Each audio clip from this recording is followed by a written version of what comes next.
नमस्कार, news India first में आपका स्वागत है। मैं हूं आपके साथ रविंद्र कुमार, संवाददाता। मेरे सहयोगी योगेंद्र प्रजापति छोटी काशी अनुशहर से। तो हमारी टीम जुड़ी हुई है विधायक अनुशहर संजय शर्मा जी से, तो कुछ जानकारियां प्राप्त करते हैं। तो सर, सबसे पहले आप अपना पैतृक और अपना परिचय और निवास बताएं। मेरा नाम तो आप जानते ही हैं, मैं संजय शर्मा हूं और मैं मूल रूप से अपने क्षेत्र के गांव बिरौली का रहने वाला हूं। मैंने अपनी शिक्षा जटपुरा से इंटर कॉलेज से प्राप्त की। उसके बाद मैं मेरठ गया। फिर तो सर, प्रारंभिक शिक्षा जो थी आपकी कहाँ रही? मैंने अपने गांव में पढ़ाई की 8वीं कक्षा तक जी। और उसके बाद मैंने स्कूलिंग जटपुरा से, शिक्षा सदन इंटर कॉलेज जटपुरा से की। और फिर मैं मेरठ और दिल्ली में मैंने इंजीनियरिंग की पढ़ाई करी। मैंने दिल्ली इंजीनियरिंग कॉलेज से एमटेक किया, दिल्ली यूनिवर्सिटी से मैंने लॉ किया और मैं भारत सरकार में राष्ट्रीय लघु उद्योग निगम में मैंने सेवा दी डिप्टी डायरेक्टर के रूप में। और मैंने भारतीय संसद में और माननीय अटल बिहारी वाजपेयी जी की सरकार में केंद्रीय मंत्री थे, उनका मैं ओएसडी था। उसके बाद फिर मैंने ये सोचा कि मैं राजनीति में आकर के काम करूंगा। नहीं सर, आपने ये राजनीति में मन कैसे बनाया कि मुझे राजनीति में उतरना? मैं वैसे, मेरी इच्छा थी मैं ब्यूरोक्रेसी में जाऊं और मैंने 1995 में आईएएस की मुख्य परीक्षा दी थी।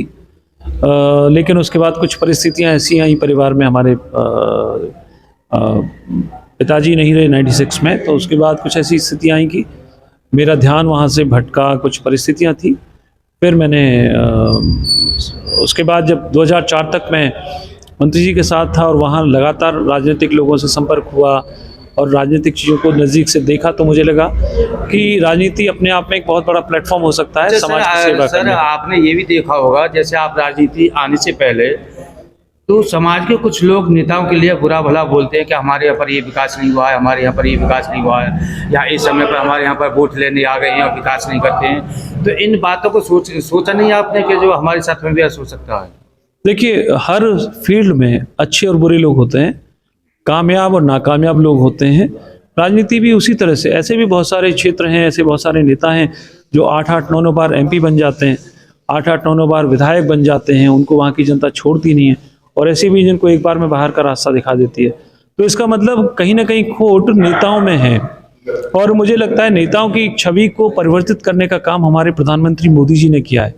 जब इस देश में सफ़ेद कपड़े पहनने वालों से देश की जनता का विश्वास उठने लगा था, आज लगने लगा है कि यदि नेता की नीति और नीयत अच्छी हो तो नेता परिवर्तन ला सकते हैं। और उन्हीं नेताओं के नेतृत्व में आज जनता में फिर से आस्था पैदा होने लगी है। तो सर, पूर्व मुख्यमंत्री उमा भारती के साथ में आप कैसे रहे? मैंने जब पहली बार ये सोचा कि मुझे राजनीति करनी है, तो मैं तभी से दीदी उमा भारती जी के साथ जुड़ा रहा और उनकी पार्टी में मैंने काम किया। और जब वो मंत्री बनी तो उन्होंने मुझे अपना एडवाइज़र जल संसाधन और नदी विकास मंत्रालय में बनाया मुझे। और 14 से लेकर के 2017 तक मैं उनके साथ एडवाइज़र था।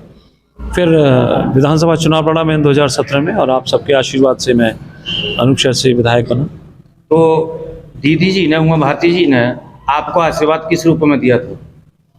वो उनका तो आशीर्वाद मेरे ऊपर राजनीतिक से ज़्यादा व्यक्तिगत है। मेरे लिए वो माँ बड़ी बहन दोनों हैं। तो वो मुझे हर रूप में देखना चाहती है, कामयाबी जैसे एक माँ और बहन अपने बेटे और भाई को देखना चाहती है।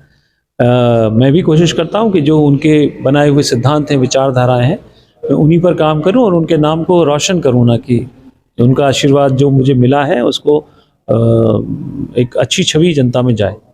थोड़ा विकास के ऊपर चर्चा करते हैं। तो आपके पिछले 5 वर्ष में क्या क्या विकास रहे? मुझे लगता है इस क्षेत्र ने तो विकास पिछले 20 वर्षों में, मेरे विधायक बनने से पहले लगभग ये अछूता हो गया था, लगभग 3 टर्म्स तक। तो आप देखते थे कि बुलंदशहर से अनुशहर जब हम चलते थे तो सड़क की क्या स्थिति थी, इस अनुशहर में ही बाईपास की क्या स्थिति थी।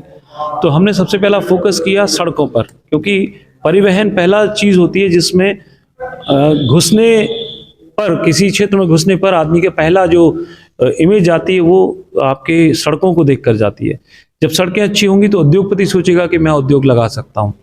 अगर सड़कें ही अच्छी नहीं है तो वो वहीं से लौट जाएगा, किसी दूसरी जगह में तलाश करेगा। तो हमने सबसे पहले फोकस किया अपने क्षेत्र की सड़कों पर। उसके बाद बहुत सारी चीज़ें मैंने औरंगाबाद में लड़कियों का गवर्नमेंट इंटर कॉलेज बनवाया, अनूप शहर में बहुत दिनों से डिमांड थी एक रोडवेज बस अड्डे की, वो बन करके तैयार हो गया है। हमारे क्षेत्र में काफ़ी दूर से फायर स्टेशन नहीं था, फायर ब्रिगेड किसी किसान की खेती में आग लगने के बाद बहुत दूर से आती थी। मैंने जहांगीराबाद में फायर स्टेशन बनवाया।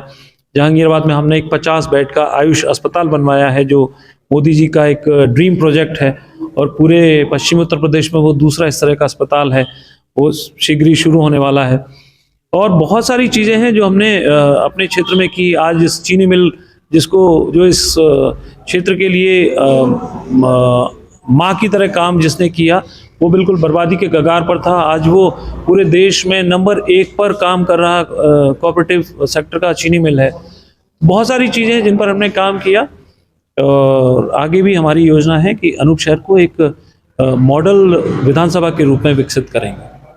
तो सर, कुछ लोगों का ये मानना है कि जैसे इसको छोटी काशी कहा जाता है, और छोटी काशी का रूप अभी तक ये अनूप शहर नहीं बन पाया है। यहाँ पर कांग्रेस की भी सरकार रही है, सपा की भी रही, बसपा की रही है।